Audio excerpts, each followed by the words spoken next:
Hello， 大家好，我係 Lily 啊。咁今日咧 YOA 咧就同大家咧嚟到 The Worth School 啦。咁喺呢度咧，我哋今年會有一個好特別嘅 summer program 嘅。咁我哋就同英國 local 嘅一個專業嘅運動 summer school 嘅機構啦，咁叫做 Expertise 啊。咁我哋會有一個合作嘅，咁就係佢哋最特別嘅 program 咧，就係有一個 Arsenal Football Program 嘅。咁如果你對足球有興趣，又或者你對其他運動有興趣嘅話咧，咁你就唔好離開呢段影片啦。我哋依家就帶你去了解更多 summer school 夏令營裏邊嘅內容啦。我哋依家嘅位置咧就係位於 Worth School 嘅主校區。呢個主校區咧，距離倫敦市中心淨係需要40分鐘嘅車程。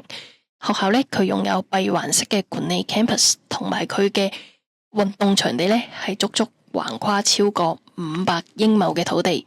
咁學校裏邊嘅頂級體育設施咧，包括廣闊嘅草地足球場啦，同埋橄欖球場、室內體育館、full size 嘅室內籃球場、6個全新硬地嘅網球場，同埋專業嘅舞蹈工作室。咁咧嚟到呢度咧就係一個 dance 嘅 studio 啦。咁如果你揀咗 dance 嘅話咧，咁你大多數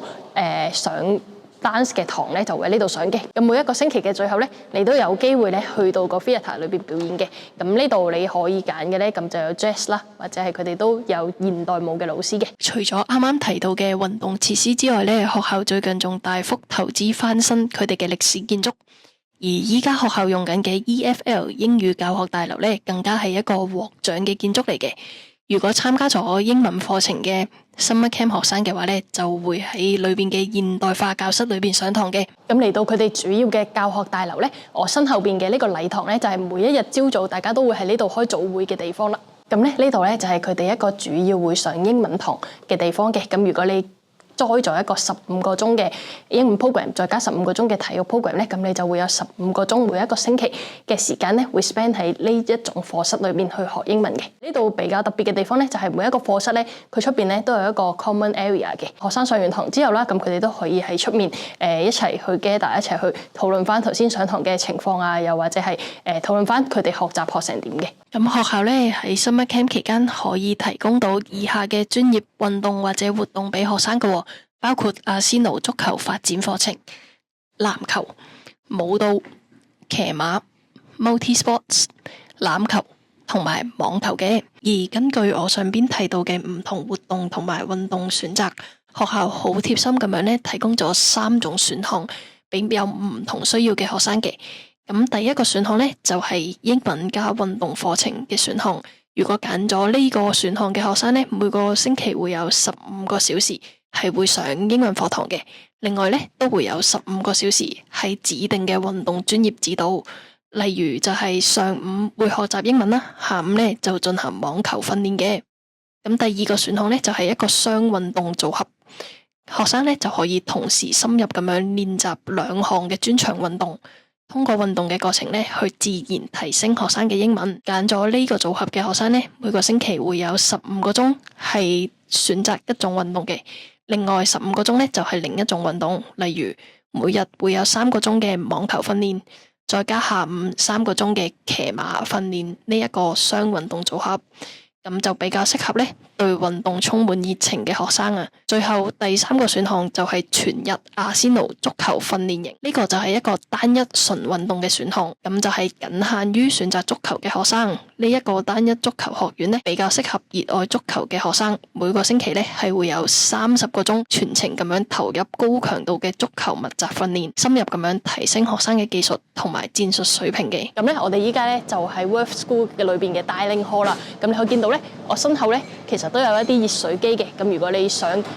煮一個杯麵啊，又或者想攞啲熱水嘅話咧，其實只要嚟到 Dining Hall 呢度咧，揾翻一啲 staff 啦，同佢講你想要熱水嘅話咧，佢就可以喺呢度幫你斟熱水噶啦。學校咧係會提供多元化嘅菜單，主要就係以英國菜同埋國際嘅一啲融合菜式為主嘅。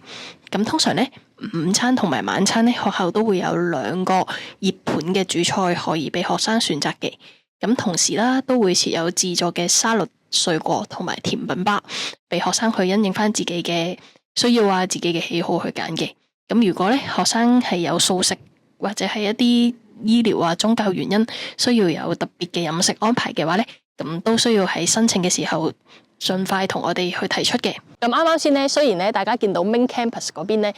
，Main Building 嗰邊啦係好舊啦，差唔多100年嘅歷史啦。咁但係咧喺我身後嘅咧就係一個新嘅 boarding house 嚟嘅喎。咁佢哋咧就喺學校唔同地方咧都有幾棟呢啲新嘅 boarding house 去俾 summer school 嘅學生用嘅。咁當然啦，男生宿舍咧同埋女生宿舍咧梗係分開㗎啦。每一棟宿舍咧都會有專門嘅 house parent 去監督，確保學生嘅安全，同埋去保障翻秩序嘅。咁房間呢，主要就係雙人房或者3人房為主嘅，咁亦都有少量嘅單人房、4人房或者比較大嘅6人嘅房間，學校係會分配俾學生嘅。咁而沖涼嘅地方呢，浴室呢，主要就係共享嘅形式。咁唔同嘅房間會共享唔同嘅浴室啦，同埋洗手間嘅。喺宿舍大樓呢，都設有舒適嘅公共休息空間。喺休息空間度呢，學生係可以喺課餘嘅時間同埋其他國家嘅學生去做一啲交流啦，或者係做一啲休閒或者生活相關嘅遊戲啊活動咁樣嘅。最後我哋 YOA 喺選擇 Summer Camp 嘅時候呢，